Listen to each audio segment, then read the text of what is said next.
پتھری پہ پتھر کیوں مارتے بچے؟ پھل ہے اس کے اوپر، اور یہ تو محاورہ ہے کہ پھلدار درخت کے اوپر ہی پتھر مارے جاتے ہیں۔ یہ اسلام کے خلاف پوری دنیا کے ظالم لوگ آج ٹوٹ پڑے ہیں۔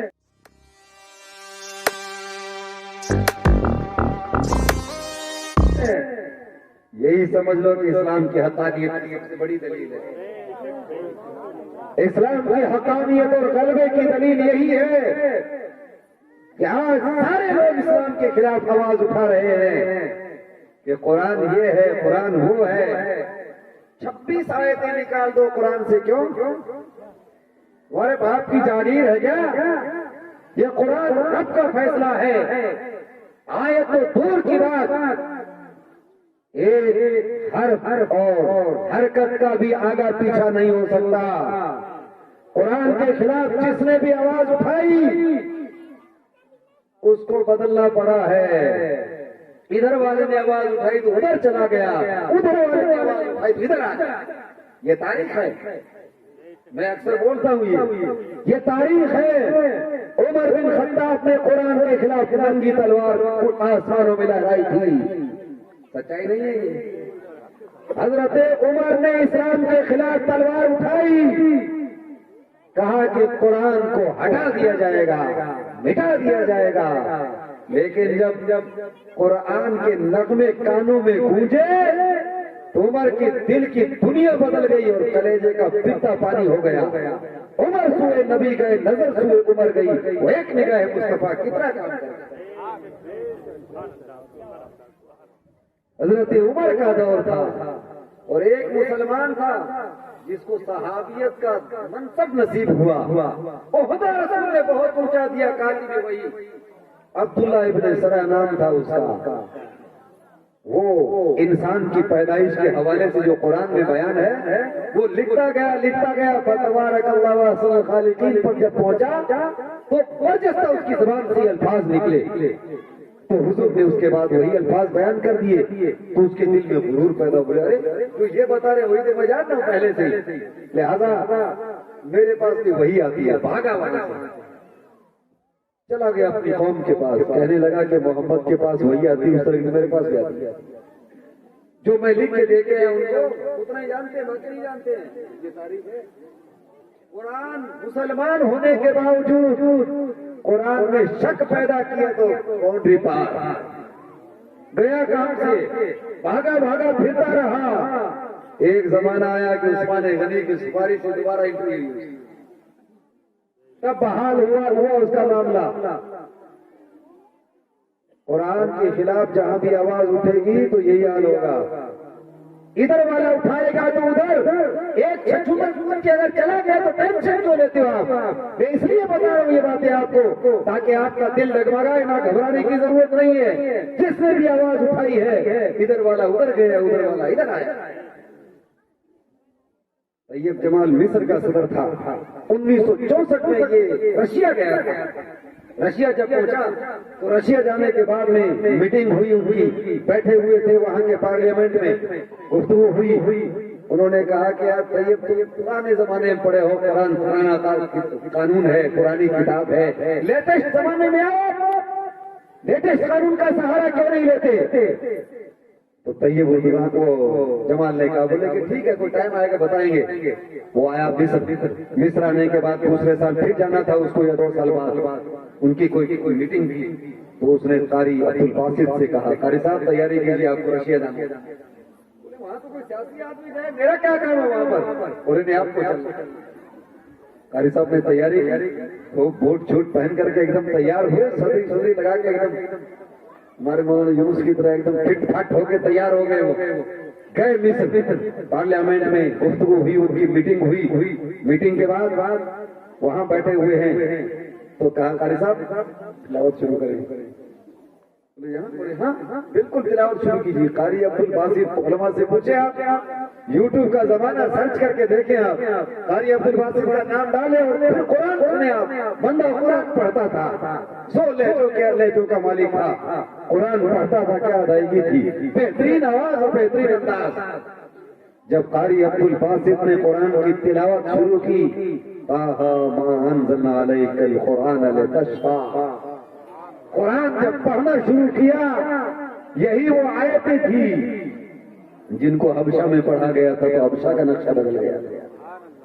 قرآن جب پڑھا تو کمیونسٹ پارٹی کے لوگ تھے وہ جن کو خدا پہ بھی یقین نہیں تھا، جب قرآن سنتے رہے تو قرآن دلوں پر حکومت کرتا ہے، ان کی آنکھوں سے آنسو جاری ہونے لگے۔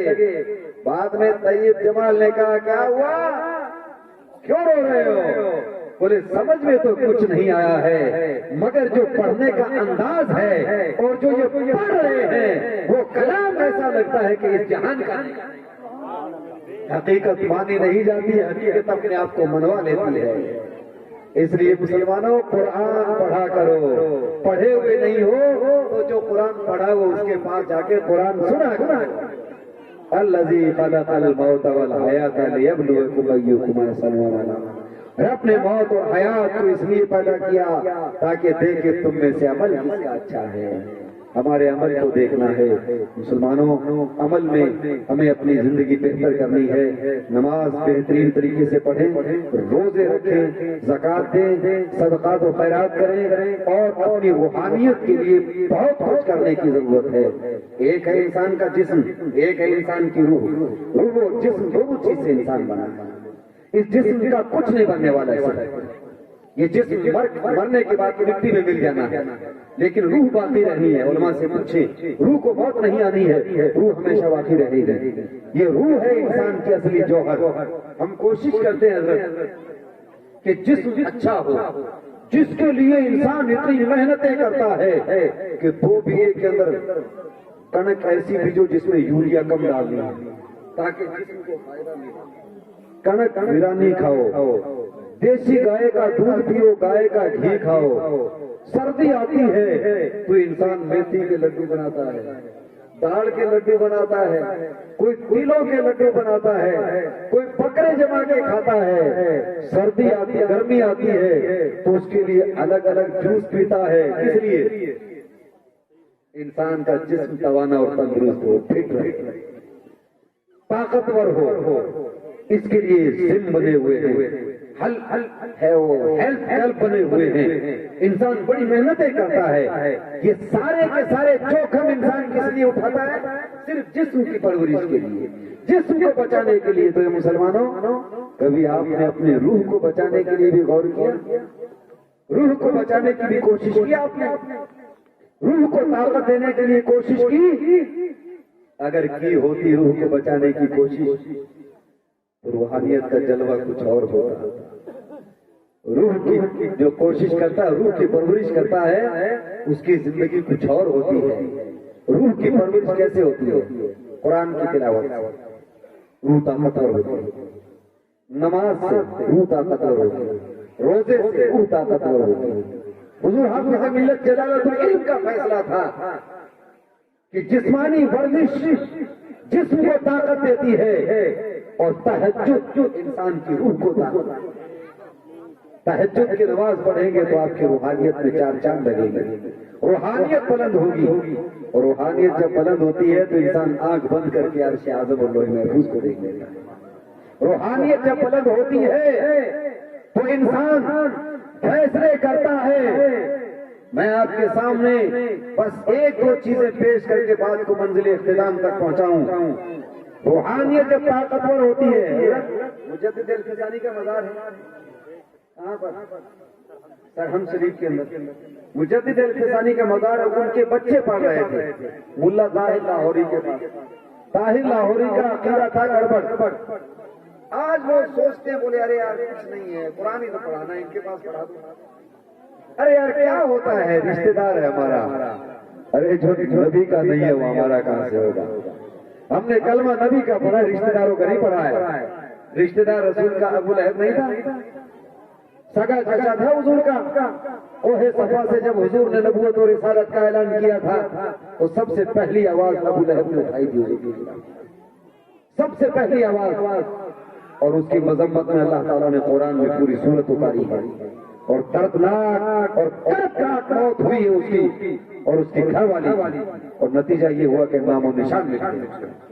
اور وفاداری کی تو حال یہ ہوا کہ صہیب روم سے آ رہے ہیں، حضرت بلال حبشہ سے آ رہے ہیں، فتح مکہ ہو رہا ہے۔ فتح مکہ کے دن حضور نے کسی قریشی کو کعبہ پہ نہیں چڑھایا، فتح مکہ کے دن حضور نے اپنے خاندان کے کسی انسان کو کعبہ پہ نہیں چڑھایا، کعبہ پہ حضور نے فتح مکہ کے دن بلال حبشی کو چڑھایا۔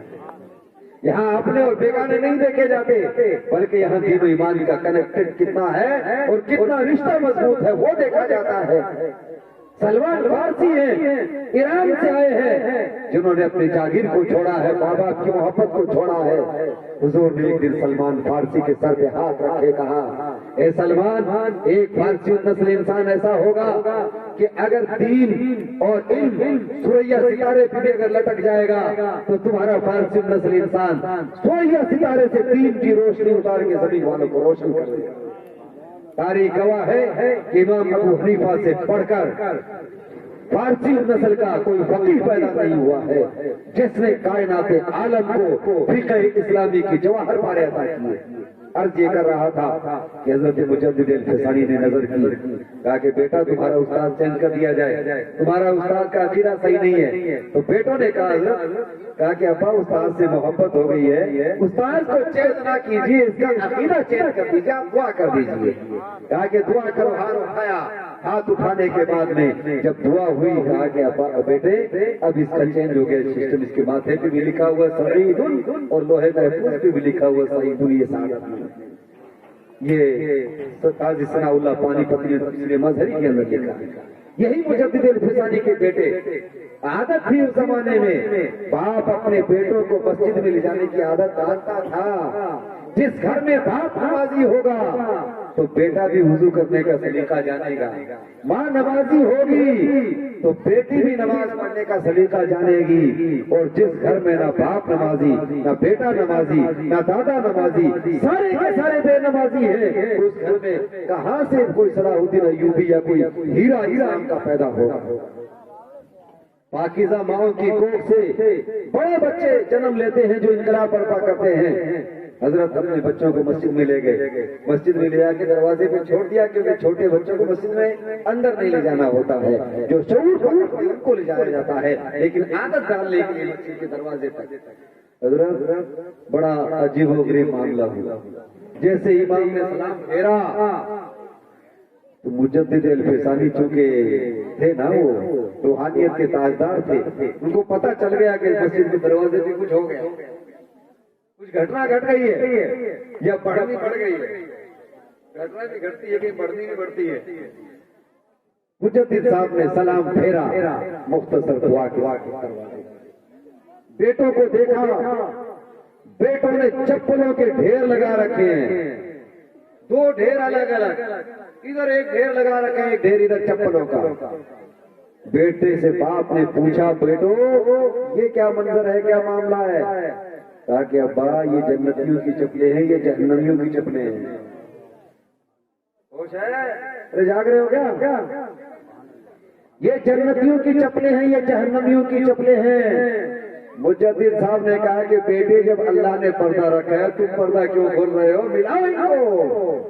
جب پاکیزہ کوکھ میں پیدا ہونے والے بچے ہوتے ہیں تو روحانیت کے شاہ سوار بنتے ہیں، ان کے ذریعے انقلاب برپا ہوتا ہے۔ ہمارا گھر کیا ہے؟ نماز بے نمازی گھر کے اندر۔